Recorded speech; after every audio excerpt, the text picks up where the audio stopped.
Alan. How are you doing? Good, how are you? Yeah. Today I'll be instructing Yeah. the movement dumbbell step-ups. Alright. This is a good exercise for working your legs unilaterally or alternatively. It works out the medial and the lateral aspect of quads and glutes. First, the aim of this exercise is to really elevate your body using your front leg and then driving the opposite knee with the other leg up towards your chest. Okay. So first of all, I'll demonstrate the whole first leg. Okay. Alright. So we'll break this exercise into 3 parts. Okay. So the first phase is to plant your foot firmly on the platform in front of you. Yes. And 2 main points to remember for this phase of the exercise is to really drive off through your front leg and push off through your heel and keeping your back straight. Okay. Yep. So exhaling, holding the weights. Exhaling, extend your hips and knees or straighten your hips and knees.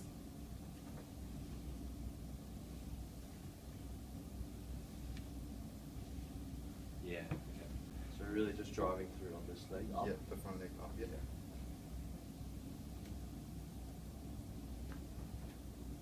Just keep it nice and steady. And yep, so that was good. Okay. That was good driving through the front leg. Make sure you remember not to spring using your opposite leg. So really drive off through the front leg. Yeah, keep that back straight. Yep, that's good. The second phase of this exercise is to really raise your knee towards your chest. Yep. First phase.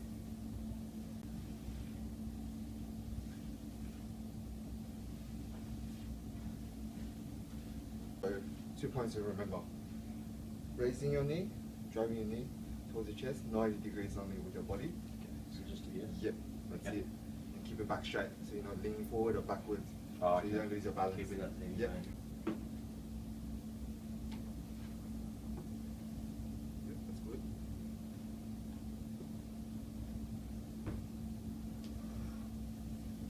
Yep, that's very good. Yeah, that was good. Alright. Just make sure you exhale on the way out. Yeah, okay. Yeah, that's it. Okay. The third phase is very easy. It's just continuation with the second phase. The phase coming down. So Yeah. 2 main points as well. Keep your back straight.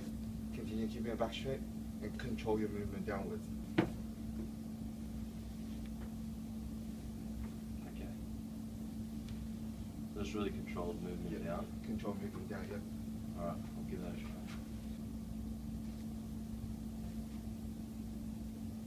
Yep, that was good. Back was straight, yep. That was very good. That was a very good movement, except you've got to try to keep your back as straight as possible. Okay. So the main part of this exercise is really drive off through your front leg. You're not using your back leg, and keeping your back straight throughout the whole exercise. That's it for today. Cool. Thank you. Thanks. That was good. I'm Eugene. I'm going to be instructing you on a one-legged dumbbell, bent over dumbbell row.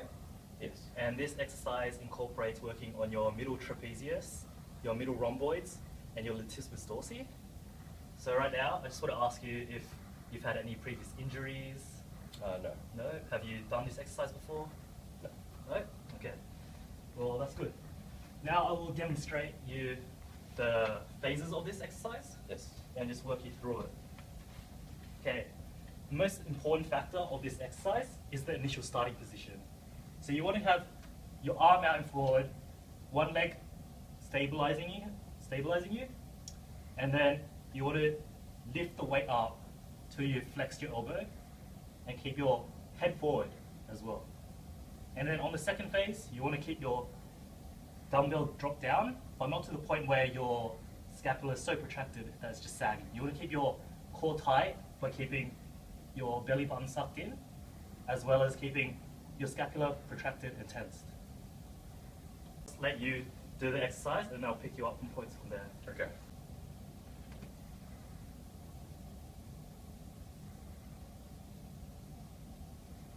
Yep, that's good. Yeah. See, one key issue with that was that his body was not in parallel to the ground. So you want to keep your head a bit further out, your leg a bit back more, so you've got a level between your hip and your upper spine. And to do that, you just want to suck in your belly button. Okay. And then keep your hips elevated and in line. So once again, you just flex up, release, but also the point of protraction, and then that's your phase done. Okay. Okay.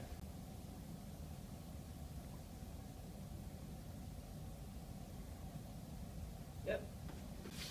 There's definitely much tighter core there, but another issue with that exercise just then was that whilst holding the dumbbell, it was sagging down. You want to keep your chest out or tucked in more, so you got that level line of your body. So an issue there was that he was a bit too far in front, so you want to keep your leg that's holding you extended, not too far forward, not too far back, but just extended, so you can keep your body, your torso in line with the ground. And one more thing, although it was well done, on the concentric phase, he did not pull the dumbbell in line. It was a bit out. You want to try and keep it into your body, as if you were like pulling a cord towards your body.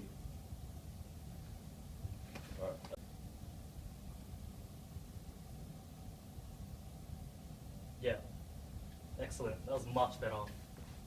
Cool, thanks. Well done. Good stuff. Hi, my name is Nicholas. This is Alan here, and today we'll be just demonstrating a dumbbell lunge, which is an exercise that really focuses your hip flexors and extenders, your knee flexors, extenders, and your ankle flexors and extenders, or your plantar flexors and dorsiflexors if you want to get technical. Basically, this movement is broken down into two phases, a down phase and an up phase. It's really quite simple as far as that goes. But before we get into any movement, what we need to nail is our starting position. So I want you to start in a neutral position. So your feet are going to be shoulder width apart, your arms to your side, your chest is out and your back is straight. In this case today we'll be using the dumbbells. So I've picked up these dumbbells here and we'll have them on your side, in your arm, in your hands, in this neutral position. Let's start off with the beginning part, the down phase. When you start, again, you're going to have feet shoulder width apart. This is key. You want to keep balanced. You will fall to your left or your right if you're unbalanced. When you take your first step forward, it's a nice stride. It's not something that's hugely long, and it's not a small step. You can't lunge off that. So you're taking a stride forward, and you're going to bend your knees and your hips down to 90 degrees. So this may not be a perfect 90, it's more or less. You really want to try and get as closely. And by keeping your back straight, you'll have a fairly close to 90 degrees on this side as well. So this is your key position that you want to be at the bottom of your down phase. And you must remember that you're moving smoothly into this down phase. You're not falling down, because if you fall again, you're going to lose that balance. That's what we keep bringing up here. So you go in your down phase, your weight's on your side, your back is straight and your chest is forward. If you have a wall or something, aim your chest at the wall. So that will ensure that your back is kept straight. And from this point, we're going to start the up phase. The up phase will involve your glutes contracting, you're going to extend your hips, and you're going to be extending your knees.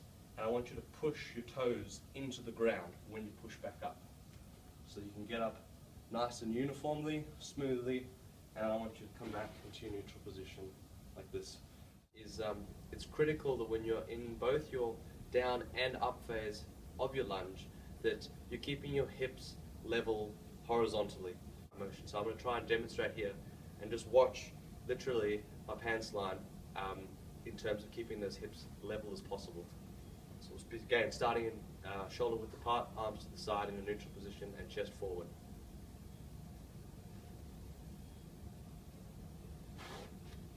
So we'll have Alan demonstrate. This is again just the first time he's done this, so we'll try and see what errors he makes and what he does right, and we'll see how it goes. So there we go. Yep. Alright, good stuff. First thing we can pick up there was just making sure feet are shoulder width apart. Key point. That'll help you with your balance. And then the other thing is just keeping that back as straight as possible and the chest as forward as much. You might have noticed that he fell forward a little bit. You really want to keep your chest pointing to the wall. And one thing that you can imagine when you're doing this exercise, imagine you're on a balancing beam which is as wide as your shoulders are. You want to make sure that you're stepping within it and coming back on it so that you don't fall to your left or your right.